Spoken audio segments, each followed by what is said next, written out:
எனக்கு வந்துட்டு கிராமம் பிடிக்குமா பட்டணம் பிடிக்குமான்னு கேட்டால் எனக்கு கிராமம் தான் பிடிக்கும்னு சொல்லுவேன். எனக்கு அந்த சின்ன வயசுலேருந்தே கிராமம்னா எனக்கு ரொம்ப பிடிக்கும். ஏன்னா நான் கிராமம்லாம் சினிமாவில் மட்டும்தான் பார்த்துருக்கேன் சின்ன வயசில். எனக்கு ரொம்ப நாள் ஆசை இருந்தது. நம்ம படத்தில் மட்டும்தான் கிராமம் பார்த்துருக்கோம். நேரில் பார்க்க முடியலையே அப்படின்னு நினச்சிக்கிட்டு இருக்கும்போது தான் ஒரு தடவை இந்த கிராமத்தில் உள்ளவங்க இந்த போய்கிட்டு இருக்கிறவங்க நம்ம வீட்டுக்கிட்ட வேலைக்கு வந்திருந்தாங்க. அப்போ தான் சொன்னாங்க நாங்கள் கிராமங்கன்னு. அப்போ கிராமம்னா கண்டிப்பாக என்னை கூட்டு போங்க எனக்கு ரொம்ப பிடிக்கும்னு. அந்த அவங்க கூட்டு வந்து தான் இந்த கிராமத்துக்கு நான் வர ஆரம்பித்தேங்க. இந்த குளத்துல ஒரு புள்ள வேற இறந்துட்டுக்கா. ஐயோ எப்ப?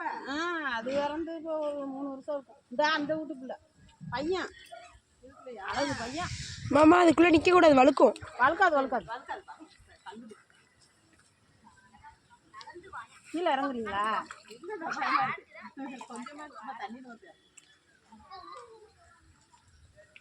மீன் எல்லாம் பிடிச்சி மாதிரி ஒரு தண்ணி கூட கிடக்கு. மீன் இருக்கு. மீன் இதுல வளர்க்க விடுவாங்க.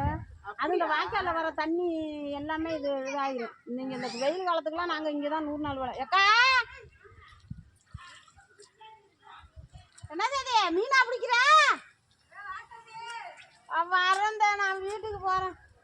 ஓ, அங்கிட்டு வந்து மீன் பிடிச்சிடுவாங்களா? வாசல். தம்பி செத்தானே 2 வயசா? சாகும்போது 2 வயசா பையனுக்கு? 4 வயசா? அத்தான்னு ஓடியாருவான். நம்ம வீட்டுலதான் வந்து கிடக்கும். அதுக்கு தண்ணி கம்மியா தான் இருந்துச்சுன்றீங்க. வந்து சேரோட வந்து கழுவி இது பண்ணி நம்ம வீட்டுக்குள்ள ஒளிச்சு வச்சுக்கிட்டான். அப்பதான் கொஞ்சம் பயம் வரட்டும்னு பிள்ளைய பாதுகாப்பா பாத்துக்குங்க, பக்கத்துல குளம் இருக்கு, பிள்ளைய பாத்துக்கன்னு சொன்னேன். வந்தா அடிச்சான் பாரு. நான் ஒரு உயிரே போயிடுச்சுல்ல. பிள்ளைய வீணா அடிச்சு விட்டாலும். இப்போ இருந்தானா 4 வயசுனா இப்போ செத்து இப்போ 3 வயசு 7 வயசு இருக்கும் குழந்தைக்கு. ஆனால் இந்த மாதிரி இடத்துல உள்ளவங்களாம் குழந்தைகளை பார்த்து பத்திரமா வச்சுக்கணும் வீட்டில். அது ஏன்னா வாசலுக்கிட்டே இருக்குது குளம். காப்பாற்றி விட்டு மரியாதை பிள்ளைய பார்த்து கொடி மரத்துக்கிட்ட வந்துடும். விவசாயம் பண்ணி வச்சுருக்காங்க. இங்கே பாருங்களேன், அழகாக இருக்குது பார்க்குறக்கே. இந்த இடம் பார்க்கவே அவ்வளோ அழகாக இருக்குங்க. சூப்பராக இருக்குது. எனக்கு இந்த மாதிரிலாம் ரொம்ப பிடிக்கும். எனக்கு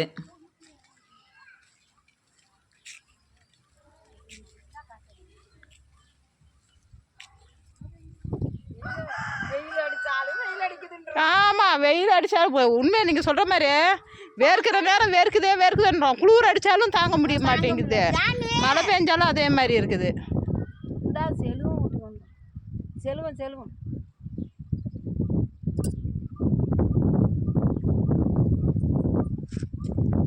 பிடிக்கிறீங்களா? இந்த மாதிரி இருக்குள்ள மழை பெஞ்சுனா வீணா போயிருக்கா? அந்த சைடு உள்ளது இந்த சிவப்பா வருதுல மஞ்சள், அதெல்லாம் என்ன நெல் ஆயிடுச்சு. பனியிலேயே பழுத்துரும். அந்த மாதிரி இந்த மஞ்சள் கலரு எல்லாம் இருக்குல்ல, அதெல்லாம் பழுத்துட்டு அறுக்குற. இன்னுமே வந்து ஒரு 10 நாளையில அறுத்துருவாங்க. இதெல்லாம் லேட் ஆகும். இதெல்லாம் இது நெல் இன்னும் வரவே இல்லை போல இருக்க. ஆமாம்,